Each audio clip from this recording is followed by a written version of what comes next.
What are the odds of this comment getting featured? Jaime Rivera, aka one cannot simply say El Capitan once, and I'd rather that than my aka being Phantom Butt Clap. If I ever see Jaime at a bar, I'm cracking him in the head with a bottle, and that's not a nice way to say hi. That's right, it's that time of the week. I am Jaime Rivera, this is Pocket Now, and this is the Pocketnow Daily Recap for last week.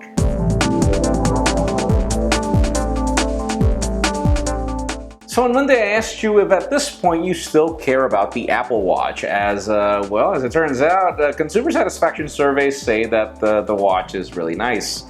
739 comments, one of them says, overpriced, meh features, bad battery life, looks kinda nice but geeky, meh, I'll stick to the $99 first generation Pebble Watch. And if you already own a smartwatch, that would probably be my biggest advice. The Apple Watch is still a first generation product that hasn't proven itself. So I would rather stick and wait for Apple Watch 2. The comments are filled with Apple Watch hate, but it's too late. It's already the best-selling smartwatch, and it truly is. The question is if it can continue with that momentum. What kind of company makes an overrated smartwatch and prices it over $900? A crazy one indeed, but I have to agree with you. And one of the biggest mystery topics right now is how many Apple Watches are sold, and the topic of Tuesday was mainly about the fact that I asked you why you think that Apple is not providing sales figures for this product even after Q3 earnings.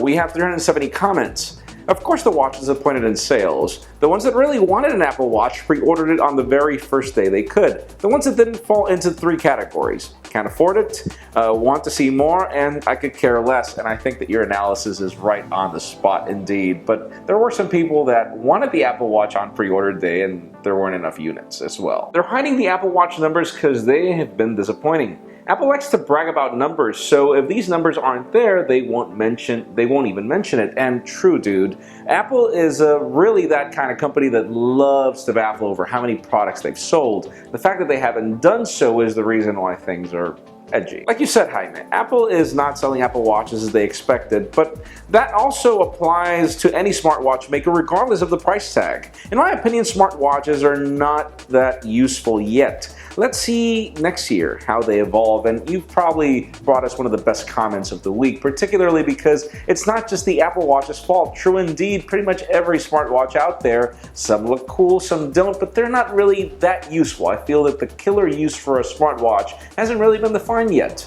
Wednesday was all about the Galaxy Note 5 and Galaxy S6 Edge Plus. I asked you which one would you pick, as we've got some strong rumors about it.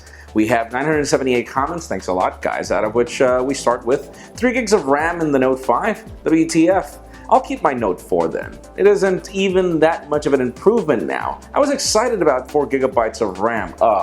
You know, I would agree with you. The thing is that, the Note 4 and particularly the Note Edge have terrible software experiences.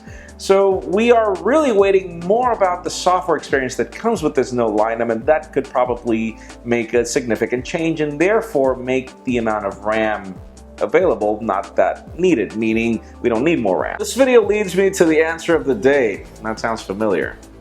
I'll take a Note 5 no matter what. Once you had a Note device, you'll buy a better and improved Note device, and true, that's my case particularly. S6 Edge or Note 5, toughest decision of the summer. Basically boils down to sexiness versus functionality, swag versus S Pen.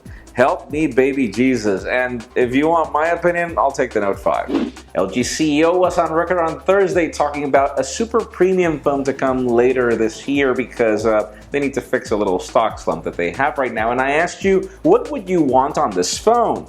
We have 832 comments. LG G4 with front-facing speakers, yes, me included. Take the G4, add a fingerprint scanner and some front-facing speakers, and yeah, even more. But man, is your username bend over? A complete revamp to the LG UI. I love this comment because yes, LG's UI has gotten better, but there is still a lot of work to do. Finally, on Friday, the topic was market share. We learned that Apple and Samsung are the kings of smartphones right now, Samsung being the top and Apple trailing behind, but trailing on Samsung's numbers. And I asked you which is your favorite smartphone OEM, just to update numbers. We have 1,259 comments. Thanks a lot, guys. One of them says, easily Sony. They make fantastic devices that are sorely underrated. True. I love Sony devices. I wish they had more popularity. I like companies that always innovate or at least try something new. and have to give it to Samsung, Nokia, and Apple. I would give it more to Samsung and Nokia.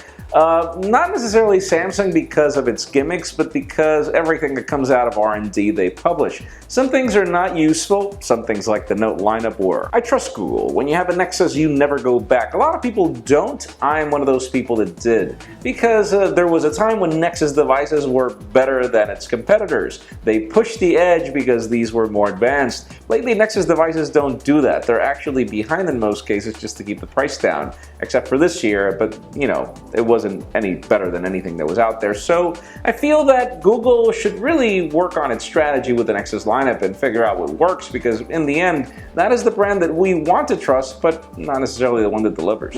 That's it for the Pocketnow Daily Recap. Thank you very much for watching. A couple of tips if you want your comments to be featured. Number 1, keep them short. Number 2, stick to the point. Number 3, try to get some thumbs up. It helps us spot them a lot easier. You can also follow us on social media and subscribe to our YouTube channel as well. You can follow me on Twitter, Jaime_Rivera. Please give this video a thumbs up if you like what you saw. I am Jaime Rivera. Thank you very much for watching. We'll see you next week.